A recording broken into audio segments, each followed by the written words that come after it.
আজ বুধবার 17ই জুলাই। দিনটা ভীষণ ভালো।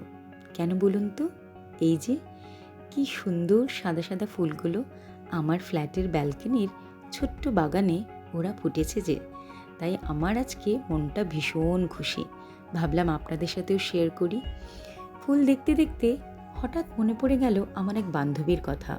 বহুদিন পর কিছুদিন আগে তার সাথে দেখা করেছিলাম একটা ক্যাফেতে। সে কে বলছি, এই দেখুন আমি রেডি হয়ে গেছি তার সাথে দেখা করার জন্য। সেদিনকে উবার বুক করে ফ্ল্যাটের নিচে ওয়েট করছিলাম, আর সেই সময় দেখি আমাদের ফ্ল্যাটের নিচে কি সুন্দর ফুল ফুটেছে এই গাছটাতে। গাছে ফুল ফুটে থাকলে কি সুন্দর লাগে না দেখতে, ভীষণ মনটা ভালো হয়ে যায়। আমাদের অ্যাপার্টমেন্টের নিচে একটা পুকুর আছে, সেই পুকুরে 5টা সাদা রাজহাঁস আছে। মাঝে মাঝে ওদের দেখি আর মনটা ভালো হয়ে যায়। একটা সেলফি তুলে নিলাম, তারপর পৌঁছে গেলাম।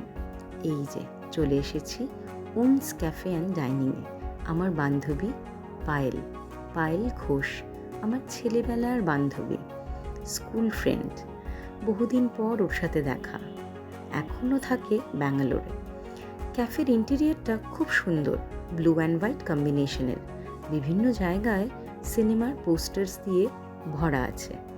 বেশ নিট অ্যান্ড ক্লিন, খুব ভালো লেগেছিল। আমরা বেশ একটু আর্লি ইভিনিংয়ে মিট করেছিলাম। কোল্ড কফি আর তার সাথে আমাদের পছন্দের কিছু স্ন্যাক্স।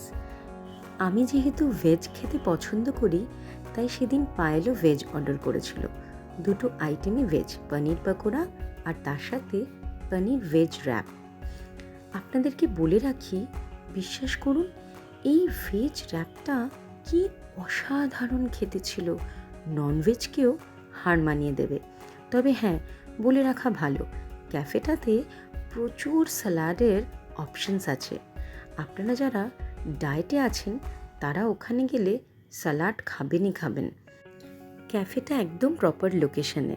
অ্যাড্রেসটা ডেসক্রিপশনে শেয়ার করে রাখলাম। সেদিন পায়েলের সাথে দেখা করে অনেক মনের কথা শেয়ার করলাম, খুব ভালো লাগলো। আপনাদের যদি ভিডিওটা ভালো লেগে থাকে তাহলে অবশ্যই আমার চ্যানেলটাকে সাবস্ক্রাইব করবেন।